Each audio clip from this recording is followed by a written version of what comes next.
GM, everyone, welcome to today's space event. So glad to have over here. This is kind of like a series of event, right? We have been hosting the 2025 blockchain forecast for about a week, which is super because we have been invited so many different project teams and speakers to join us. Starting from, I remember it's around the holiday Christmas week, right? And then till now, and I already pinned today's event banner on the very top of our space. So if you would like to have us to repost it, that would be awesome. And hello everyone. Also, Meng will be your host for today's event. And we are going to start these exciting discussion topic blockchain predictions for 2025. We wanted to talk about opportunities and challenges because we know the blockchain space has grown really fast, right? And as we head into, we're already in 2025, there's so many things that we can discuss about and so much to explore from tech to regulatory landscapes and beyond. So everyone be sure to join us today. And we have some brightest minds in the industry. They're going to share their insights on what's trending and what's ahead for blockchain and how we can navigate the challenges and seize the opportunities. Feel free to engage with us throughout the session by dropping your questions in the comments, and we will select some awesome questions to answer. Let's get started. First, we would like to invite our speakers to introduce themselves, and I'm going to help our co-organizers to introduce themselves. I would like to starting from Coinstar. Coinstar is a platform that provides professional tools to aggregate users and boost traffic, including the successful launch of meme coins and AI agents, right? Memes and AI, wow, two of the most popular trending topic in this full cycle. And talking about Nimble, Nimble is the first open AI platform building the AI with all the you need to build on and monetize AI agent. And Nimble just recently announced that they're going to have their agent launchpad and focus growth on AI agents as well as token listing in Q1. Congratulations. Now I'm going to bring microphone to our speakers over here. Oh, I actually wanted to invite Faros, but it seems like Faros also dropped. That's okay. Let me double check. And how about Taylor, represent Dabblers? Would you like to introduce yourself and your project to us? Thank you. Yeah, sure. First of all, let me do a little mic check. If you can give me a response based on if you can. Yes, it's Okay, cool, perfect. perfect. Thank you. Happy Awesome. Yeah. holidays. Yeah, happy holidays to you as well. It's nice to be in 2025. So, but yeah, my name is Taylor. I'm head of community at DAppOS. I've been in crypto for about and since 2021, so a little bit late to the game, but still early compared to a lot of people and obviously where the market's going to be going. But yeah, I'm currently head of community at DAppOS, and let me give it a quick introduction as to who we are, what we do. We are an intent execution network, and we're currently building the future of intent-centric blockchain infrastructure. So to touch a little bit exactly on what intent-centric is, we are providing users with their desired outcomes. So, let's say I'm a Web3 user and I have my intention, something that I want to do, right? Everyone who is in Web3, everyone that wants to carry out a transaction, they have their own intentions. And what we want to do is we want to take those users from point A to point B in as minimal steps as possible. So yeah, we're very much focused on the user experience side of the industry and helping users get from point A to point B in as minimal steps as possible, keeping everything in one place. So happy to be here today and excited to jump in the topic based around blockchain and everything that's happening. Awesome. Thank you so much. Yeah, welcome Taylor and Javas for joining us today. And next we are going to bring back from to our Miners Club. Would you like to introduce yourself and your project to us? Thank you. Hi everyone. Good morning, good afternoon, and good evening. My name is Francis from Minus Club. Currently, I'm the marketing strategist of our project. So Minus Club is dedicated to defining the global computing power ecosystem, driving low barrier POW mining and decentralized innovation. As the operator of of the largest mining farm in Europe, our project connects miners and users worldwide through its marketplace. And currently, we're focusing on the tokenization of the computing power and hash rate in the domain of POW mining industry, which means we're trying to propose to the market with a brand new brand, first of all, along with our series of solutions in the domains of RWA and PayFi. Yeah, that's us. Thank you. Cool. Thank you so much for the introduction and welcome to joining today's discussion.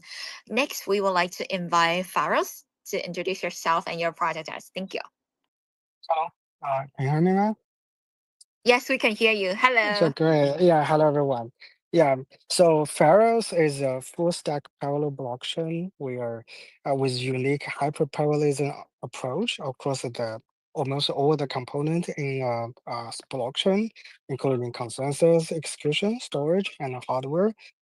We are aiming to bridge the traditional fintech services with Web3 innovations through our key innovators. Yeah, thank you. Yeah, by the way, I'm the co-founder of Pharos and also the CTO of Pharos, and nice to meet you, everyone. Cool. Then we can talk about some tech issues as well, because one of our topics is about AI, right? Definitely super, super popular right now. And okay, Doki, we're going to go to our discussion topic right now. And there's no right or wrong answer. We just wanted to hear everyone's opinion, your observation, and your conclusion. The very first discussion topic we would like to talk about is what are the most significant trends like you saw shaping the blockchain, or you have seen shaping the blockchain industry in this cycle? Thank you. And this is a freestyle. So if you wanted to answer it, feel free to unmute yourself and answer this question. Thank you so much. Do you have anyone? I'd be happy to start. I'll That jump would in be real great. quick. Thank But you. yeah, I think in general, obviously, this is going to be the answer that everyone wants to say, just because it's been around for the last few months. Every space I've been in, you can't avoid the fact that obviously the meme cycle or the memes, and then AI as well, are some big significant trends that have been shaping the blockchain industry so far. But I think in general, there's like a lot more of institutional adoption, or integration. Like there's a lot of big companies now from traditional finance now jumping into a blockchain as they see, let's say, like Bitcoin. I think the Bitcoin hitting 100K was like a big milestone for people to like want to jump in, or even like the big run that altcoins have. It's funny because I went home for Christmas. I'm based in Asia, but I went back home for Christmas holiday, and it's always really interesting because a lot of my family, maybe they're not in crypto, but one of my cousins, he's like, "Oh, bought a lot of XRP. Do you know what that is?" I was like, "Of course I know what that is," but it's interesting. Like, how did you get into it? Why is that your first choice? Or so it's kind of interesting to hear like people, who weren't necessarily in crypto before. Now that Bitcoin's hit 100K, there's like more retail. There's a lot more people jumping into the industry. So I think the institutional adoption, the integration side is big. Obviously, with AI, blockchain, the convergence that's happening there, a lot of people or a lot of projects have began to figure out ways to integrate AI, which I think is a no-brainer. I think that's got to happen for like all projects in the future. They got to figure out ways how to integrate AI. But yeah, I think just DeFi in general is beginning to grow, or it's been growing, but it's going to continue to grow in 2025 as we see the market, hopefully stay up and keep pushing forward.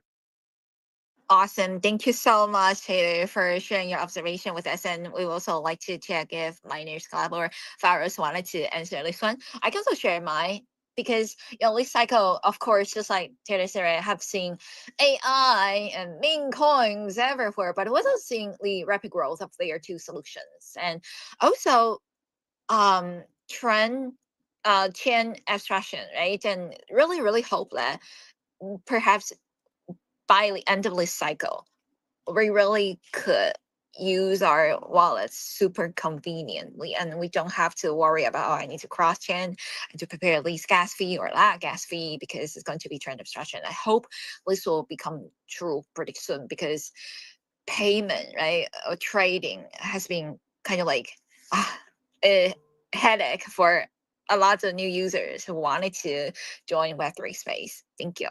Yeah, that's just my 2 cents, and want to hear our speakers' viewpoints as well. Feel free to unmute yourself. Thank you.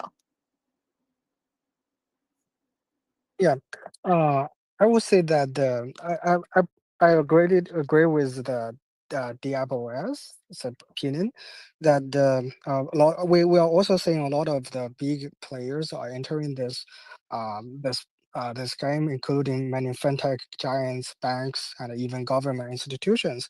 I think at the payment side, the we were talking about the PayFi and even the traditional payment will be more integrated with Web3.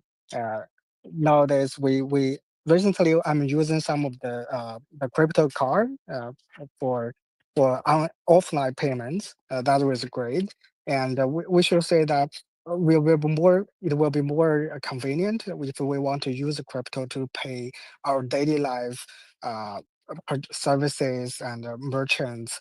I think I would say that it will be like more and more convenient in the next year and in the PayFi sectors. Nice. Thank you so much, Faros, for sharing your views with us. And wanted to hear from Maniska because I heard like looks like your projects are being focused on PayFi, right? Yeah. So I also want to add something. Just after what the what our Pharaoh's colleagues said about PayFi and DeFi. So as you can see nowadays, the core focus of RWA is tokenization, right? And meanwhile PayFi's focus is payments. So essentially, both are built upon the concept of on-chain ownership. And during this cycle, I think people fully aware of the fact that ownership itself is a kind of mass adoption, no matter you call it main assets, no matter you call it uh, uh, decentralized organization, whatever, or a BTC ETF, whatever. We're all talking about let more people own crypto assets, and the ownership itself is valuable. And no matter PayFi or RWA, these two concepts are very broad and require scenario-based solutions and application development. So currently, you can see that most attention is concentrated on RWA assets, which means bringing more people, more non-crypto users, being crypto users through owning crypto assets, and nowadays most of the RWA assets are related to real estate, which is REITs most of the time, and government bonds, which can be T-bills most of the time. So I believe the real breakthroughs will come from those untapped incremental markets, particularly the asset types where the underlying infrastructure services are not yet fully mature. And this is also why, from the perspective of Miners Club, we're so focused on POW computing power in the context of RWA, especially when you see both the crypto market and AI market is growing really fast during the last year, and both industries need computing power. So the potential of computing power is easy to imagine, but the current market still lacks mature tokenization solutions for RWA assets like computing power. And the exploration of tokenization and asset liquidity in these vertical domains of computing power is still insufficient. And that's the reason why, after looking at so many opportunities and major trends during this year, from our own perspective, we're still focusing on RWA because we want more people to own crypto assets, and through which way computing power. Yes.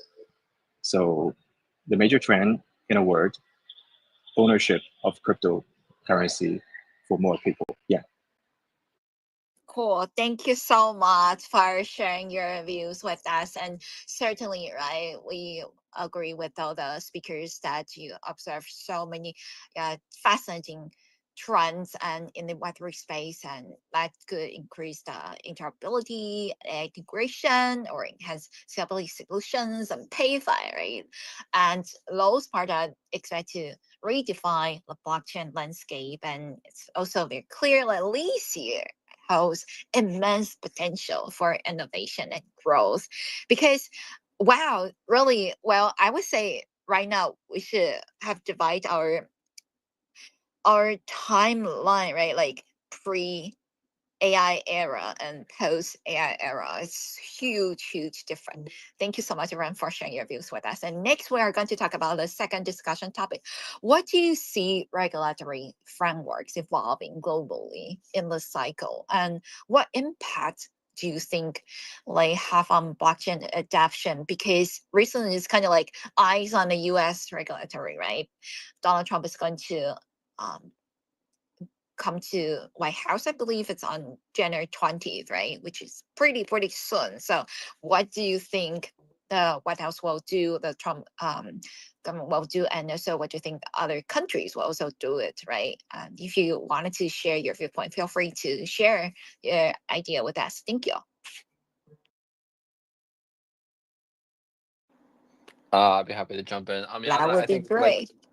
like you mentioned, obviously with the inauguration of Trump, we saw what the market did when he was, announced or he was voted in as president of the United States. But a lot of stuff that he says won't actually take place or won't actually be able to, come into play until he has taken office. So, but I think the team that he's building around him is very much so like the Avengers of crypto in a way. He's bringing a lot of people along with him who are very much pro crypto, and they want to lift specific regulations that have been in place. And he even took out head of SEC to replace that guy with a new one. So I think even just these few moves that he's making prior to his inauguration as president, we're seeing very much going to be a pro stance on crypto. So I think that's going to be a huge thing. But yeah, I think the US does play a role in a lot of ways of how the world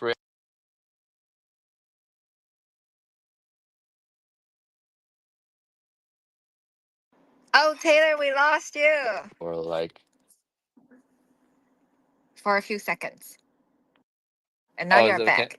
can you hear me now? Yes, right. Yes, now we can Okay. hear you now. So maybe Oh, just go back about 10 seconds. okay, my bad. Yeah. So I think I was just talking about like the overall consensus. Each overall like we all kind of have the same idea of what our access, based on like regulations and stuff. But each country does have their own specific regulations. So even though, let's say, America sets certain trends or certain standards for projects, I think each country still holds their own regulations. So I think moving forward, it's just about how projects can adapt to those regulations, because you can't.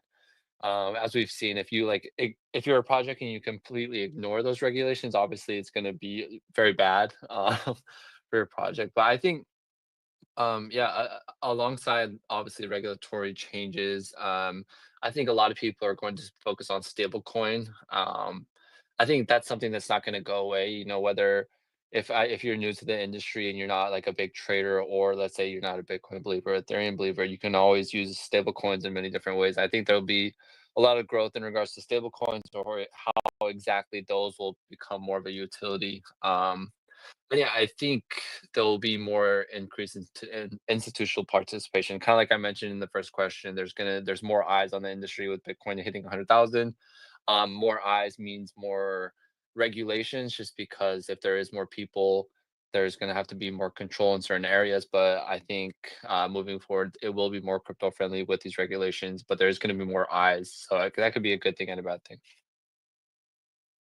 Great. Yes, I totally remember earlier. Well, I was wanted to say earlier this year, but later last year. Right now, I need to change it. Okay.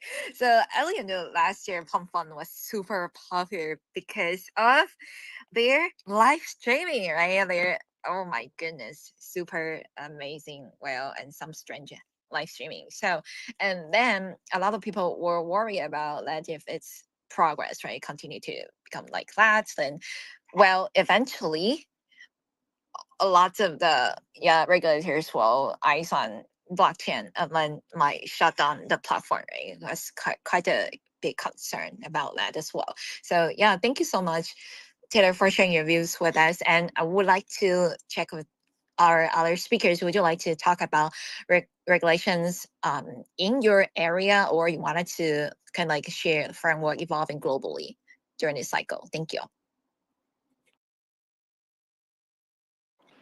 Well, I would like to say something about the attitudes from the regulators, because as you can see during from several cycles that happened during the past years, I believe that sometimes we focus too much on the attitudes of regulatory authorities towards cryptocurrencies.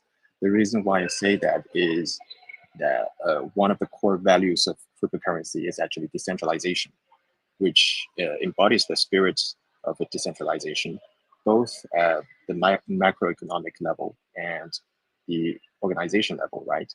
And this means that if we overly interpret the stance of regulatory authorities in various countries as either positive or negative for the industry, we risk becoming like many secondary market investment targets in the stock market, which means we can be lost in the ever-changing stance of the Federal Reserve.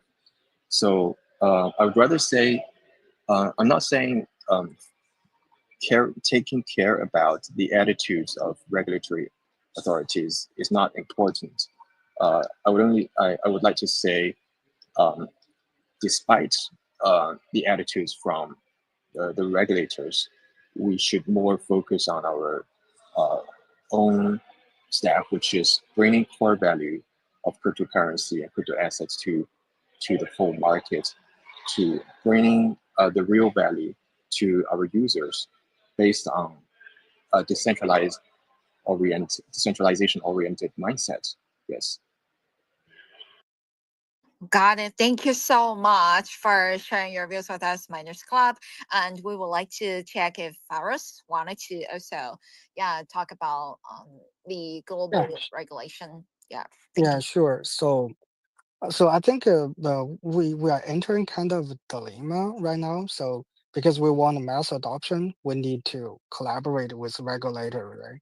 Right. So that more and more people could join the crypto world, enter the Web3 world, and we need. But if we rely too much on the regulators, especially different region, different country, they will have different regulations. So the Web3 world will be like divided by different regulations in different regions. So if we want to build a global Web3 project, and we need to meet the different regulations in different countries, that would be really hard. And I think we're against the initial value of Web3, that we should be unified together, everybody on one chain, right? So I think I feel that feel happy that we have a very positive prediction on the regulation, especially the Trump hold a very positive attitude to the crypto. But at the same time, I'm worried about this divided by those regulators in different countries, different regions. Yeah, that's what I feel for the regulator side. Got it. Thank you so much for sharing your thought with us. Yes, definitely very, very worthwhile for us to consider about that. And I also see the emerging guidelines in Hong Kong, right, setting stage for institutional confidence, and also a lot of Web3 builders are moving to Japan lately as well, because their government kind of like embrace Web3, as well as South Korea. Right, heard 1 in 3 young people are involved in cryptos or investing in cryptos, which is super amazing. So I do hope that we're going to see countries that embrace innovation friendly regulations, and then because this is going to help our blockchain to achieve our mass adoption goal eventually. And the third discussion topic we would like to talk about is, what industry do you believe will adapt blockchain technology most rapidly in 2025, and why? This is a prediction because right now it's just January 2nd, right, the second day of the year. So anyone wanted to jump in and then make some predictions for 2025? Which industry will adapt blockchain technology most rapidly in this year? Thank you. Yeah, now let me jump in. I think Sure. yeah, so from my side, I really saw that many fintech companies, especially those companies that are doing payment, doing loan, and those fintech companies are entering the Web3. very rapidly. Because I think from comparing with bank, they are not that traditional, right? They are more flexible towards the crypto, and they want to have more new users and also some of the liquidity of the crypto. I think for the existing product, and that's the biggest reason that they will come to the Web3. And I think what I would say that we are collaborating with many that kind of fintech companies that to help them to upgrade it from the traditional payment network to the Web3 using the Pharaohs, and to be more scalable to with more liquidity on the crypto side. Yeah. Nice. Thank you so much for sharing about what Ferris will continue to focus on in 2025 with us. And everyone, be sure to give all of our speakers and their project a follow, because they're all amazing builders and emerging. Well, some of them since last cycle, right? Something emerging in this cycle. All worthwhile to follow and paying attention to. Thank you.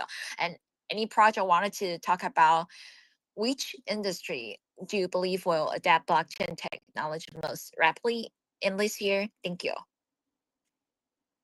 Yeah, I'll jump into this one. But I think what was just mentioned, obviously, with financial tech, and that's for sure. I see that moving forward. Anything to do with banking, anything to do with payments, even like cross-border payments. I think obviously blockchain is a huge thing for that. If you want to, send money in an instant, I think it's a perfect solution. But I think aside from that, anything that's related to data, or I think is gonna be a huge one.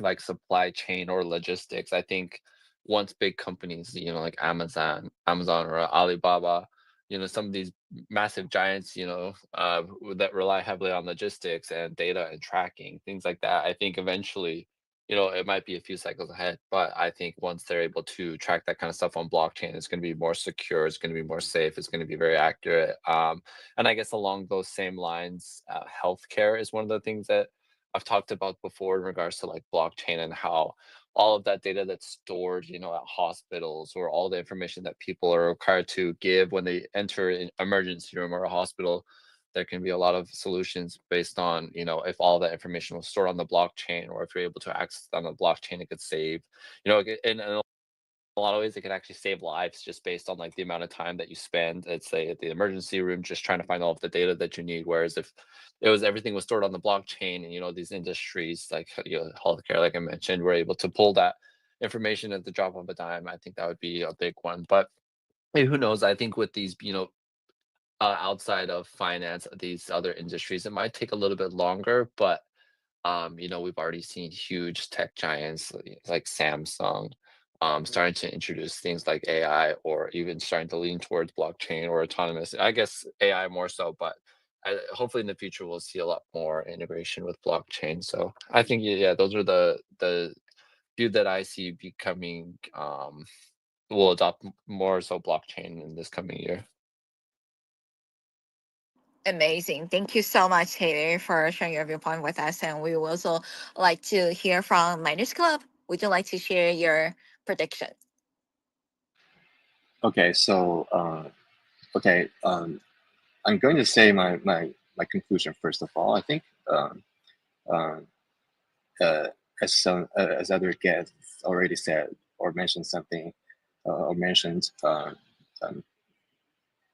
transformation or technological or revolutions and reforms in the traditional finance world will be a very important trend.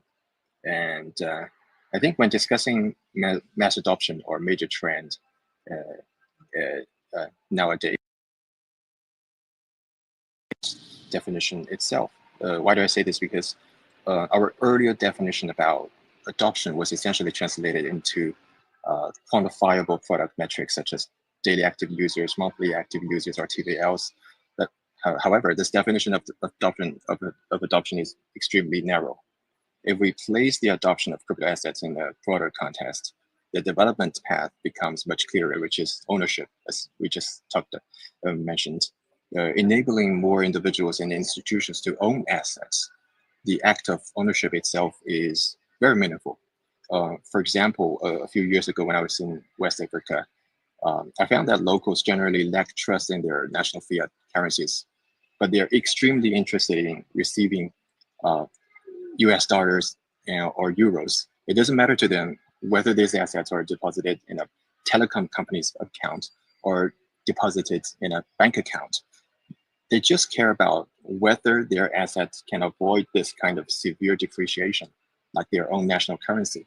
And this is why I believe that ownership is itself is an incredibly valuable concept. And the way how we achieve this kind of goal is through tokenization. And that is why nowadays there are many people focused on PayFi or RWAs, and and in turn this will bring a lot of changes to the market during this year, year 2025. Yes. Amazing. Thank you so much, everyone, for sharing your views with us. And certainly, we um, are looking forward to see so many different parts of industry, right? And could adapt blockchain tech, especially from the last cycle. We see GameFi and NFT, right? And also this cycle, we really do hope that PayFi will help, and perhaps,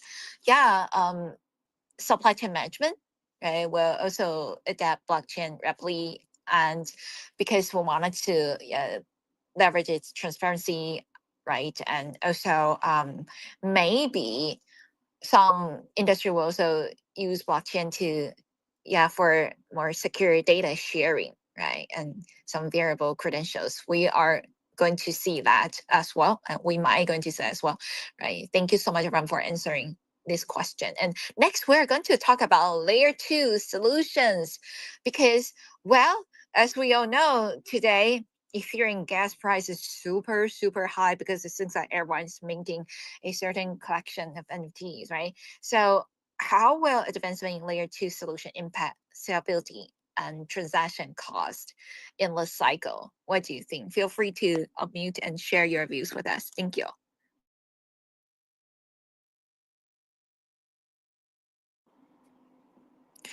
If not, I'm going to talk about my own opinion. Yeah, because, well, I would really do hope that like the transaction costs definitely need to be lower. Otherwise, more and more projects, they are going to move to more cost efficient chance, right, to build their project, right? So I do foresee maybe layer 2 solutions will dramatically enhance blockchain scalability if like offloading transaction from the main chain, right, and Blink, just reduce congestions and reduce lower transaction costs a lot. So yeah, that would attract more builders and users as well, right, to their chance and to use it. Otherwise, some of the, while in last cycle I've seen so many new public chains being created, right, but a lot of them actually don't have any users at all. That's going to be an issue as well. Yeah, feel free to share your thought with us. There are no right or wrong questions, and if no one's going to share your views toward this discussion topic, we can jump to the next one. Yes, I see Taylor. Raise your hand, Representative S. Yeah, Thank you.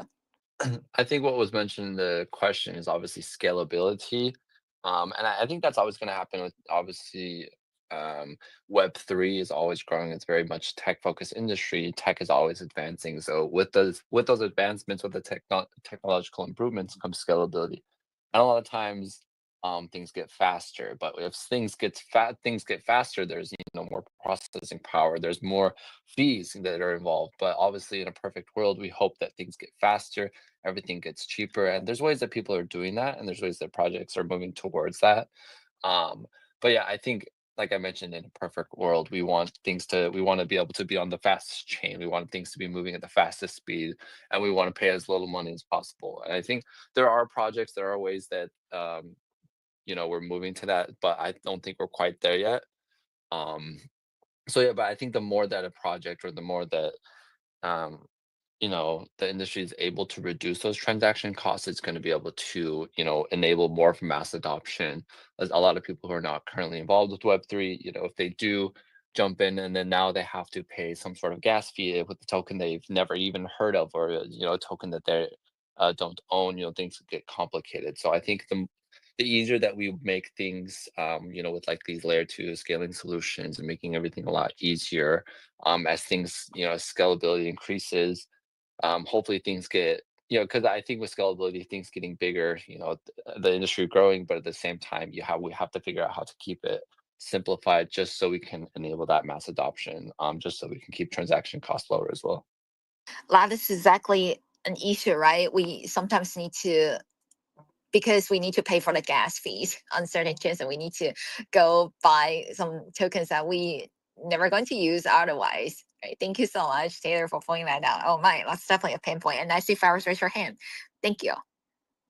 Yeah, so yeah, I know that the scalability, the transaction cost is usually is always a problem. We want it to be more scalable, the transaction fee more lower. But for currently, I don't think it should be a focus of the existing layer two solutions because if you go to say the true TPS in the most layer two, so they are extremely low. So meaning nobody are using a layer two transactions. It's even lower than either mainnet if you check out the the data of many layer two solutions. So I think the focus should be like to find the real vertical user cases that could attract the real users and the transactions on that layer two. I think that would be the focus for many layer two solutions. And yeah, that will be more important. Otherwise, the nobody care about the scalability, the transaction cost. Got it. Thank you so much, Faris, for letting us know about your opinion. And we also like to check if Miners Club wanted to jump into the discussion in this one. Thank you.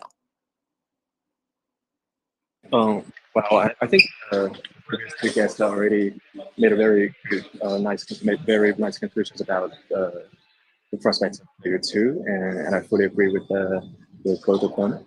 So as a project who is now under the development of several of some infra part, we do aware of the fact that currently the gas fee is still a little bit high, no matter not only for not only for the users but also for the projects like us. So we're really looking forward to the advancement and the reduction of gas fee during this year.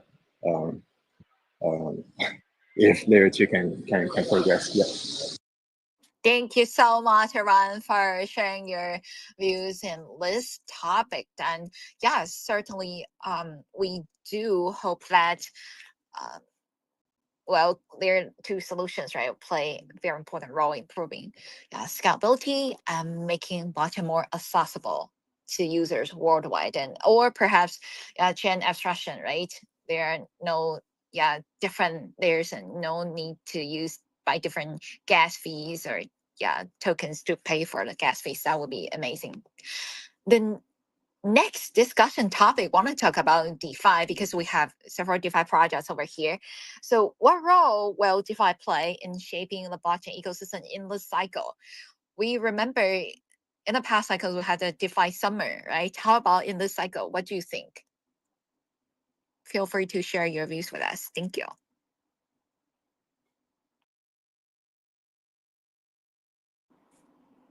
Well, Taylor, would you like to go first? Because obviously Dapper is in the DeFi area, right? Thank you.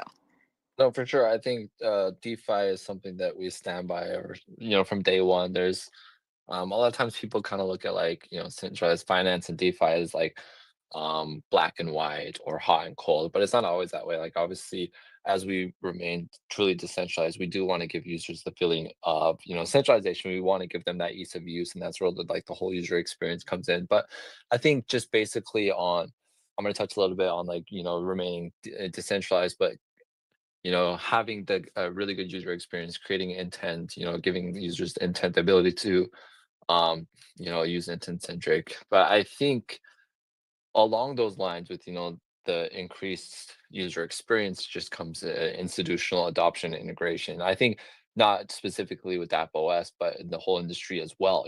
I mean, not only with app os but the whole industry as well, like the easier that we are going to make things, while remaining decentralized, it's going to bring in a lot of new eyes, who are interested in the decentralized part of it but then want to be able to access these projects, want to to be able to access these functions in an easier way. And I think that's where obviously user experience shines. But yeah, I think traditional finance, I'm sure if you've been in the industry, somebody, somebody you've worked around or you've been on an AMA with who came from traditional finance. And there's a lot of people who came on earlier. But I think more so now than before, there's a lot of, people who are in traditional finance now who are now looking at the industry, even though they held off for a long time just because they didn't necessarily believe in it as much. And then obviously with Bitcoin hitting 100K, you now see like more of the institutional side, more of the institutional guys starting to adopt and integrate as well. So I think it's just, not the start, just because obviously DeFi has been around for a while, but it is kind of a good break for DeFi, and there's going to be a lot more eyes. There's going to be a lot more people building in DeFi. So I think something that we can't overlook, and be able to shape the blockchain ecosystem is user experience, because we want to be able to, you know, invite everyone in. We want to keep things easier. So I think that's something that shouldn't be overlooked is obviously user experience. Great. Thank you so much. Definitely an expert. Thank you for sharing your observation with us. And we would like to check if any of our speakers would like to talk about DeFi in the cycle in our Web3 space.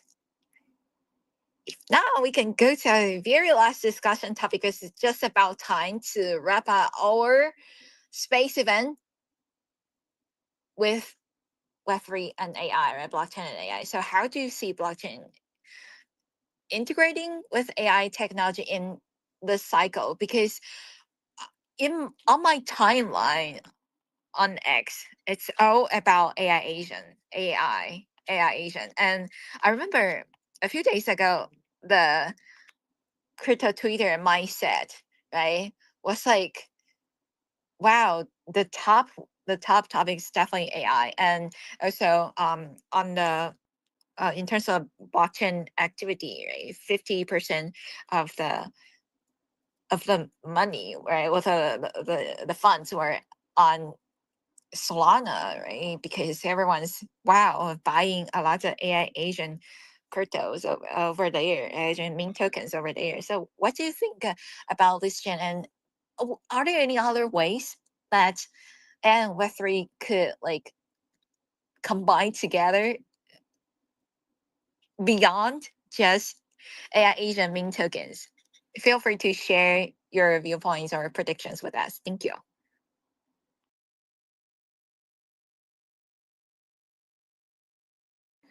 Everyone's being so polite today. Yeah, let me jump in. Let's go. Okay, so actually, the last year I talked with many investors, both in Web2 and Web3, and also some AI experts. So there are many divergence between each other. That the AI people now are very like they have a lot of money. Most of them think that so crypto, don't touch us, right? So you are just want to issue some token about AI not doing real things. But eventually, I thought that there is at least one agreement between different kinds of people that blockchain could help AI on the economic side. So, for example, I know some projects are doing. They need a lot of people to do labeling for the AI training. So they need manual labeling for that, or even other other kinds of ways. So this kind of things is like a cross sell thing works. So it is hard for Web2 platform to hire many people and manage them to label the label the data for the AI training, but blockchain could do this very easily. So you using the token as an incentive and to really manage the thousands and even tens thousands of people all around the world to work contribute to one to the AI data, and that is one kind of scenario that blockchain could help AI. And another thing is that uh, we predicted that the training of AI will become less and less cost, less and less expensive, because there are many end-to-end AI modeling are being developed. So they will need less computation power, GPU powers, and also there will be more tasks on the fine-tuning of the model, not just have the very big require very big GPU power to train a new general model. So for those kind of scenario and tasks, the decentralized GPU computation power would contribute to that. And as for decentralized, and blockchain could help to gathering this computation network to contribute to those AI tasks. It's a bit like the ZKP network nowadays. Then we can have a GPU computation network that could distribute the AI task to decentralize a GPU and then get a token as incentive for those GPU vendors. And that would be really a huge things for shaping the world between the AI and the crypto. Yeah, Nice. that's my opinion. Thank you so much from the opinion from Ferris CTO. Yeah, the project that you mentioned, was it Sahara AI labeling? Yeah, there are. I saw a lot of projects are doing this, not the only one. Yeah. Got it. Yes, definitely. It's a great way, right? Use incentives to encourage everyone. Like a lot of users are helping projects do the labeling things. That's interesting. Thank you so much. And next, we wanted to double check if Miners Club also would like to, or developers also like to jump into the discussion and blockchain in 2025. What can we see beyond AI agent mint tokens? Okay, so I'm going to talk something about AI plus Web3 for Miners Club, given that our origins Miners Club was and still is a Bitcoin miner, one of the biggest Bitcoin miners in Europe. And our core capability is to provide computing power. Therefore, whether it's the cryptocurrency market or the development of AI, my AI agent or AI means, the increasing demand for computing power is a positive signal for us. It can always be a positive signal. If these two areas combine, many projects are currently focusing on finding commercialization directions at the application layer, right? But for us, we see the field of computing power where AI computing power as an asset combines with cryptocurrency as being very interesting. And this field implies a huge incremental market addressing the imbalance of supply and demand in the AI fields, computing power using Web3 methods, and balancing the risks through brought about the over centralization of the AI using Web3 approaches will become a very interesting topic. This is also the direction in which we have the most potential. Yes. Nice. Thank you so much for sharing that with us. Yes. Wow. AI in crypto mining industry with Miners Club. Pretty cool. And we also would like to hear from Dapolis. Thank you. Yeah, I think we'll see obviously lots of different areas. Each project is to their own or exactly what they want or what they need from AI, but I think it is a useful tool for many reasons, whether it's data or there's been a lot of companies I've seen recently who are doing like brand identity, where they're taking like the visual aspects of AI and helping launch meme tokens and helping launching like a brand or identity. So there's a lot that you can do with it. I think an interesting narrative I saw was it was AI driven smart contracts, being able to, enhance the, let's say, like functionality of the smart contracts. Because of AI, you're able to make them more dynamic, adaptable, things like that. But I also, stemming back to I think it was August of last year. It's weird to say last year, but yeah, 2024. Um, Coinbase was able to carry out the first AI to AI transaction, and so crypto trading transactions. So that I think it'll be interesting to see where that moves forward to in the future, or like how you're able to train AI to.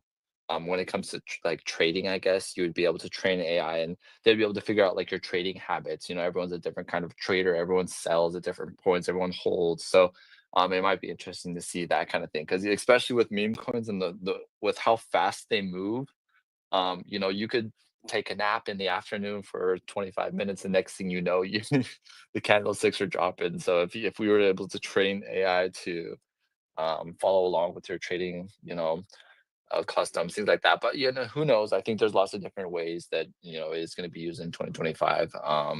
But just a good tool in general. So I think, like I mentioned earlier, if your project is not trying to figure out how to integrate AI or not really working towards an AI future, the possibility that you could be left behind. So I think it's an awesome tool. It's for sure going to be intersecting in 2025 because it's already, been intersecting in 2024. So, yeah, I think that's the way I see it moving forward. So, yep. Cool. And I would like to end our session with one sentence. Remember, it took machines 74 years since the first computer, right? 74 years to evolve to GPT-4o, right? And the estimate IQ of GT4o actually highest might be around 180, which is wow, super, right? And we are still very early because everything is way undervalued when talking about AI and crypto or and blockchain tech combined together. Right? And I believe there will be a lot more different ways that we could integrate these two together and make a lot of great use cases. And it's going to span from airport, maybe, yeah, airport DAOs or personalized financial services, decentralized identity verifications, or a lot of areas, right, will be transformed and redefined because of AI and blockchain together. Once again, thank you so much, everyone, for joining us today. And this is the end of today's space event talking about blockchain predictions for 25 opportunities and challenges. We look forward to seeing you maybe 2026, right? We should have this again. And thank you for all of our speakers sharing your valuable insights, and thank you everyone, all the audience, for your engagements. Clear like this year is definitely going to be a transformative year, right, for blockchain, filled with opportunities. Thank you all, and wish you a great rest of the day. No matter where you are, it's about 9 a.m. right here in North America. Thank you. Bye. Thank you. Thank you. Bye Bye. bye. Thank you, Moonlight. Thank you. See Bye. you next time. Bye.